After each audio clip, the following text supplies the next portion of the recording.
따라서 오직 은혜. 따라서 오직 은혜. 말틴 루터가 종교개혁을 하면서 외쳤던 세 가지 구호가 있습니다. 오직 은혜, 오직 믿음, 오직 성경. 아마 루터가 성령님에 대해서 조금 잘 몰라서 오직 성경 이랬던 것 같아요. 성령님에 대해서 좀 더 오늘날 같이 이렇게 성령의 역사는 시대를 살았다 그러면 오직 성령 뭐 이러지 않았을까 이런 생각이 들기도 합니다. 하여튼 세 가지 구호를 외치면서 종교 개혁을 했는데 우리에게는 세 가지가 필요하다 그런 얘기입니다. 오직 은혜가 필요하고 오직 믿음이 필요하고 오직 성경이 필요하다 그러는데 하여튼 은혜와 우리에게 믿음이 없으면 우리가 어떻게 됐을까? 오늘 우리에게는 은혜도 있어야 되고 믿음도 있어야 됩니다. 오늘 본문에는 사도 바울이 갈라디아서를 이렇게 마감하면서 오직 은혜, 은혜로 되는 거다. 이 얘기를 끝으로 마감을 하고 있습니다. 이 내용은 갈라디아 교인들을 축복하는 문구이기도 합니다. 서신을 마감하면서 갈라디아 교인들을 축복하는 그런 이야기인데 축복하는 말을 하면서 은혜가 필요하다. 은혜로 살아야 된다. 그러면서 은혜를 지금 강조하고 있는 그런 내용에 관한 말씀입니다. 왜냐하면 갈라디아 교인들이 은혜로 시작했다가 율법으로 갔기 때문에 어떻게 은혜로 시작해서 율법으로 갈 수 있냐 그런 얘기입니다. 거짓 교사들로 인해서 바르게 가르치지 못하는 잘못된 교사들로 인해서 갈라디아 교인들이 우왕좌왕 하게 됐고 때문에 사도행전 15장에 보면 그 유명한 예루살렘 공회 우리가 교리사를 읽어보면 공회가 참 많이 나오는데 칼케돈 공회 그래서 여러 가지 공회가 나오는데 그런 공회에서 중요한 신학적인 결정, 결의 이런 걸 합니다.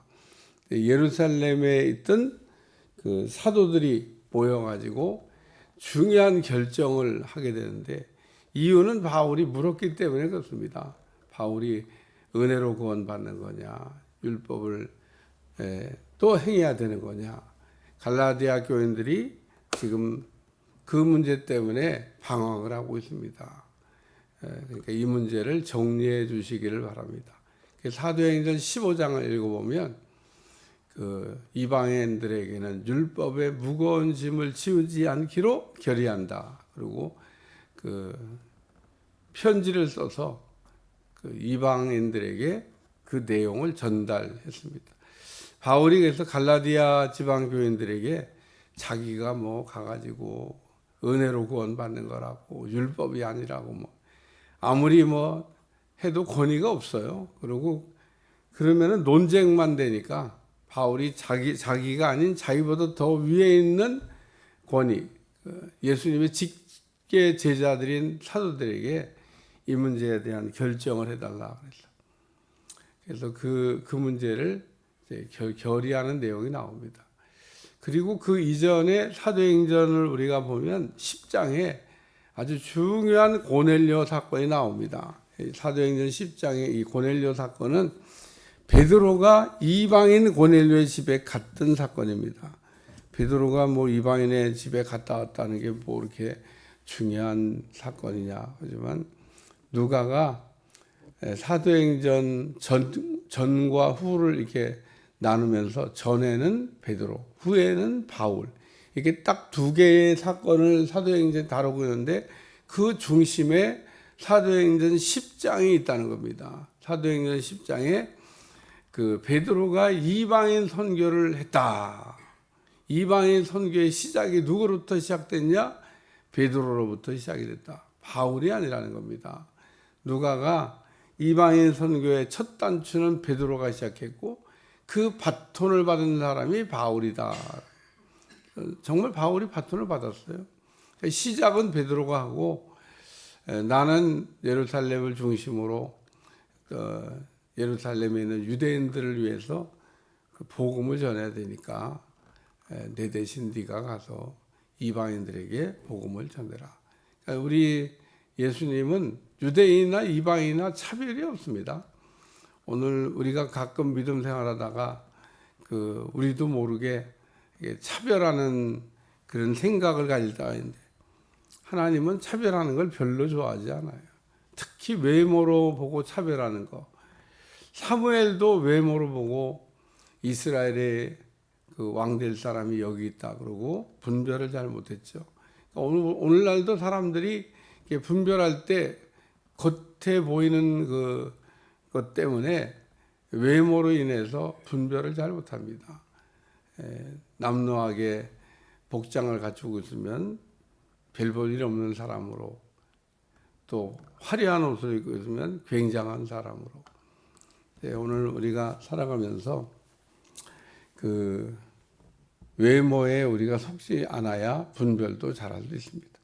사도행전 10장에 베드로가 이방인 고넬료의 집에, 이게 어떻게 일어났냐? 고넬료의 기도로 인해서. 고넬료가 거의 불가능에 가까운 기도 제목을 가지고 기도했는데 하나님이 그걸 응답하셔서, 어떻게 고넬료가 그런 불가능에 가까운 기도에 응답을 받았냐? 고넬료는 경건한 사람이다. 그리고 이웃 사랑이 아주 잘된 그런 사람이다. 그래서 이 고넬료의 기도에 응답이 돼서 이방인 선교의 문이 열렸는데, 바울이 이제 갈라디아 지방 가서 오직 은혜로 구원받는다. 사도 바울도 한때 오직 율법으로 구원받는다 이렇게 깨닫고 또 그렇게 믿고 그렇게 살았던 적이 있는데, 사도행전 9장 다메섹에서 예수님을 만난 이후로 우리의 구원은 율법이 아니라 예수님을 믿음으로, 예수님의 그 십자가의 대속 사건을 믿음으로 구원받는 거구나라고 하는 것을 깨달아서 알게 됐다, 그런 얘기입니다. 그래서 오늘 본문에는 형제들아 우리 주 예수 그리스도의 은혜가 너희 심령에 있을지어다. 그래서 형제를 하나 되게 하는 게 뭐냐? 은혜라는 겁니다. 은혜. 오늘 우리가 은혜가 있어야 은혜 안에서 형제가 되고 은혜 안에서 하나가 되고, 은혜 떨어지게 되면 어떻게 돼요? 다 원수 되는 거죠. 다. 오늘 우리 민족을 이렇게 쳐다보면서도 늘 안타까운 거는 우리는 다 같은 배다른 형제도 아니고 뭐가 다른 것도 아닌데 뭐 이렇게 원수가 많은지 몰라요. 나하고 아니면 다 원수야.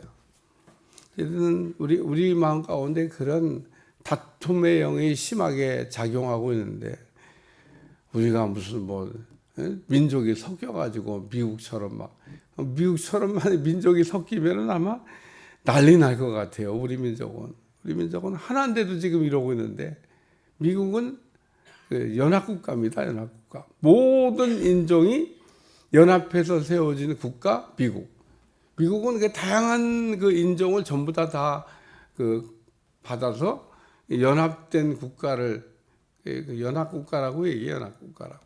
다양한 민족이 연합해서 세워진 국가. 그러니까 대통령이 흑인도 되죠. 만약에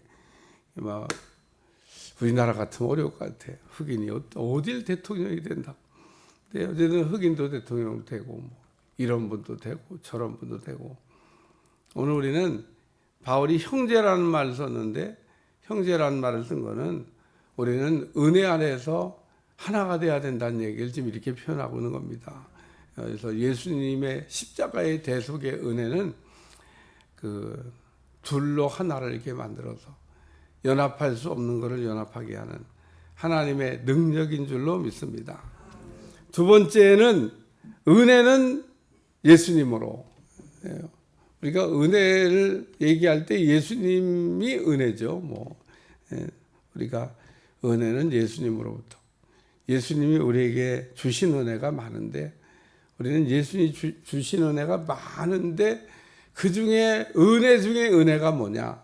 은혜 중에 은혜가 예수님의 십자가의 대속의 은혜입니다. 예수님이 나를 위해 죽으심으로 나의 죄를 대속하셨다. 그래서 바울은 거기서 한 단계 더 나가요. 갈라디아서를 쓰면서 한 단계 더 나가요. 우리가 예수님이 십자가에 죽으시는 곳에서 나도 죽어. 정과 욕심이 거기서 죽어야 된다는 겁니다. 그래야 되는데 오늘 예수님은 죽었다는 걸 우리가 알기도 하고 믿기도 하는데 나는 안 죽었어.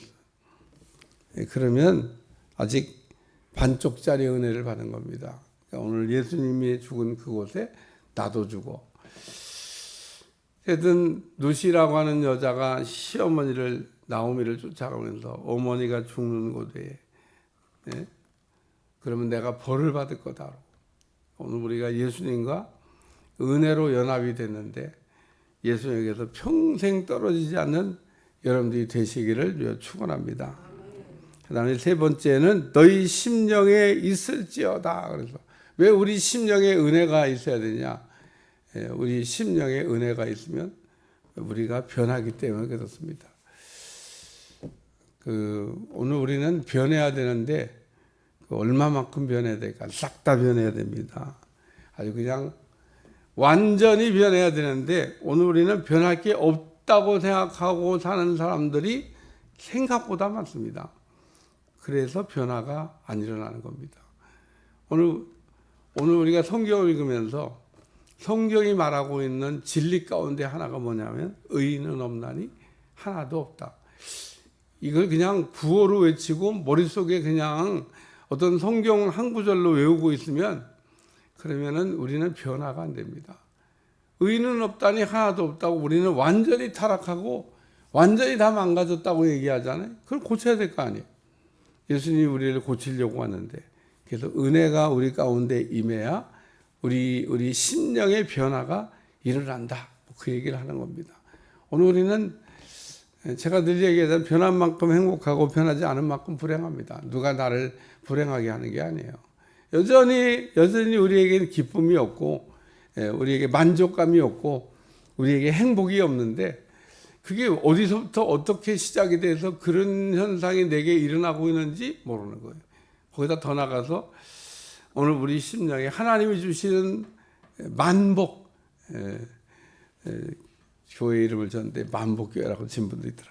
만복, 그래서 만복의 근원 우리 하나님 뭐 정말 수를 셀 수 없는 우리에게 복을 주시는 분인데 오늘 우리는 좀 안타깝게도 그릇이 종색이라 만복을 못 담습니다.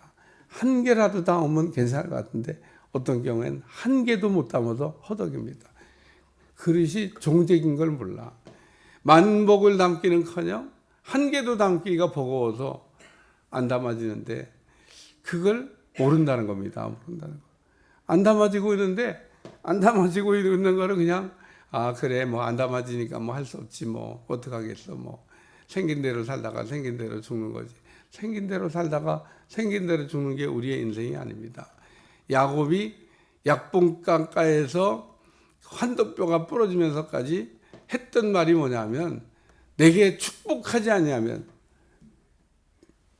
그게 무슨 얘기냐면 야곱이 변해야 되겠다는 겁니다. 나를 변화시켜 달라고 내 그릇 바꿔달라고 내 인생을 바꿔달라고 야곱이 그렇게 기도해서 내 이름이 뭐냐? 이름을 왜 물어봐요? 내 인생을 바꿔주겠다는 거죠. 내 이름이 뭐냐? 야곱입니다. 이제부터는 너 야곱이라고 하지 마. 너는 이스라엘이다. 이스라엘. 그래서 하나님이 딱 야곱에서 이스라엘로 운명을 바꿔줬습니다. 운명. 야곱은 야곱으로 살 수밖에 없어요. 야곱으로 태어났는데 뭐 어떻게 이스라엘이 돼. 그런데 딱 약복강가에서 야곱이 변하여 이스라엘이 됐습니다. 그래서 야곱이 복을 받은 사람이 됐는데 야곱이 그러잖아요. 내게 축복하지.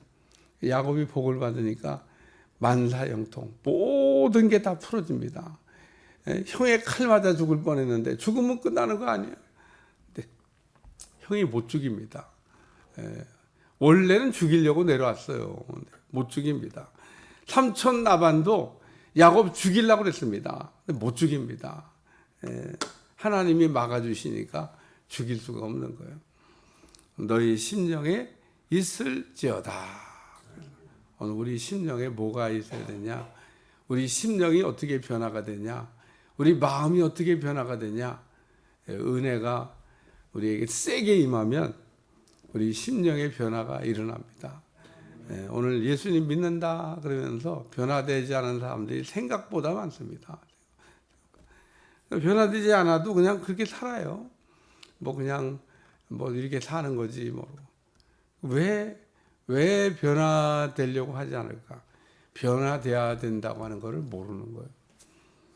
우리의 상태가 죄인이라고 하는 거, 아주 뼛속까지 죄인이라고 하는, 변화될 게 너무 많은데 다 바꿔야 되는데 남은 게 없습니다. 남은 게. 그래서 오늘 우리가 예수님 믿으면서 오랜 세월이 지나다 보니까 나도 모르게 그냥 조금 변했는데, 조금 변한 것 갖고는 안 되는 겁니다. 더 변하셔야 돼요. 그래서 예수님처럼 생각하고 예수님처럼 느끼고 예수님처럼 행동하기 위해서는 그럼 예수님처럼 변해야죠. 예수님이 돼야 된다는 얘기를 하는 겁니다. 너희 안에 이 마음을 품어라. 곧 그리스도 예수의 마음이니. 우리가 예수님의 마음을 우리가 소유하고 예수님처럼 됐다 그러면, 만약에 우리가 예수님처럼 되는 게 안 된다 그러면, 예수님처럼 되라. 너희 안에 이 마음을 품어라. 우리 그리스도 예수의 마음이니. 너희는 나처럼 되는 건 안 돼. 너희는 그냥 생긴 대로 살다가 생긴 대로 인생 마감해야 돼. 그랬을 텐데 아니라고 하잖아요. 오늘 우리는 그 예수님 안에서 예수님을 닮아가는 게 신앙의 목표이기도 하고, 예수님을 닮아가는 게 우리 신앙의 목표이기도 하고, 내가 그러면 예수님을 닮아가는데 얼마만큼 닮았을까? 어디까지 갔을까? 정사를 해보셔야 돼요. 막연하게 그냥 난 예수님 비슷하게 됐어. 됐으면 걱정이 없죠. 됐으면 기쁨이 있고, 또 됐으면 은혜가 있고, 됐으면 축복을 담을 수 있고, 됐으면 모든 게 다 돼야 되는 겁니다. 됐는지 안 됐는지는 시험해 봐야 되는 거예요. 시험도 안 해보고, 우리가 그냥 막연하게 이렇게 생각할 때는요, 다 될 것 같아요. 기분에는. 근데 실제 해보면 안 돼요. 예를 들면 제가 이렇게 턱걸이, 이렇게 철봉 딱 잡고 이렇게 올라가는 거 있잖아요. 턱걸이. 제가 저기 중학교, 고등학교 때는 턱걸이를 잘했습니다. 이거. 잘했어요. 지금은 딱 잡으면 마음은 이게 할 것 같아. 안 올라가죠. 이게 근육이 다 빠진 것도 있지만 그동안 안 한 거지. 그동안 연습을 안 해서 이게 마음은 이렇게 하면 될 것 같은데 안 됩니다. 그래서 어떤 때는 올라갔다가 속상해. 옛날엔 참 학생 때는 철봉 잘했는데 거기서 휙휙 날리기도 하고 재밌었는데 이게 나이가 들더니 안 되네. 그러니까 이게 테스팅이에요. 내가 내 믿음의 현주소가 어디쯤 가 있을까? 딱 잡아보고 당겨보면 아는데 안 해봐요. 그래서 형제들아, 우리 주 예수 그리스도의 은혜가 너희 심령에 있을지어다. 율법 얘기 1도 안 해. 바울이 갈라디아서를 마감하면서 오직 은혜다. 오직. 오늘 우리가 오직 은혜로 살아야 된다는 겁니다. 은혜에다가 다른 거 섞으면 안 된다는 거예요. 그래서 오직 은혜로, 예수님의 십자가의 대속의 은혜로 감사하기도 하고 고맙기도 하고 죄송하기도 하고 또 우리가 그거로 살아야 된다, 그 얘기입니다. 이렇게 해서 갈라디아서 마감을 잘했고요. 제가 이번 새벽 기도는 사도 바울의 선교 여정을 따라서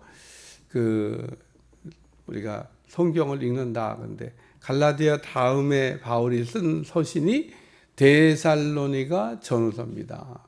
그러니까 오늘 이제 왔다 갔다 순서대로 한 겁니다. 그래서 데살로니가 전후서. 바울이 갈라디아 다음에 쓴 서신인데 내일서부터는 데살로니가 전서, 데살로니가 후서 2차 선교여행 때 지나갔던 지역입니다. 2차 선교여행 때 먼저 지나간 거는 빌립보인데 빌립보서가 먼저 쓴 게 아니에요. 빌립보서는 나중에 썼어요. 그러니까 순서가 나중이야. 시간 순서대로 우리가 쓴 순서대로 가는 거니까 쓴 순서가 바울이 갈라디아서를 쓰고 그 다음에 데살로니가 전후서를 썼습니다. 그리고 이제 이어서 갔으니까 이번에는 그 순서대로 쭉 따라가도록. 로마서를 굉장히 생각보다 빨리 썼더라고요. 얘는 순서대로 따라갑니다. 데살로니가 전후서를 좀 몇 장 안 되니까 읽고 내일 새벽부터 또 은혜를 나누도록 하겠습니다. 기도하겠습니다. 하나님, 갈라디아서를 잘 마무리했는데 오직 은혜로 산다는 거 잊어버리지 않게 도와주시고 은혜가 우리 가운데 넘치도록 축복해 주옵소서. 예수님의 이름으로 간절히 기도하옵나이다. 아멘.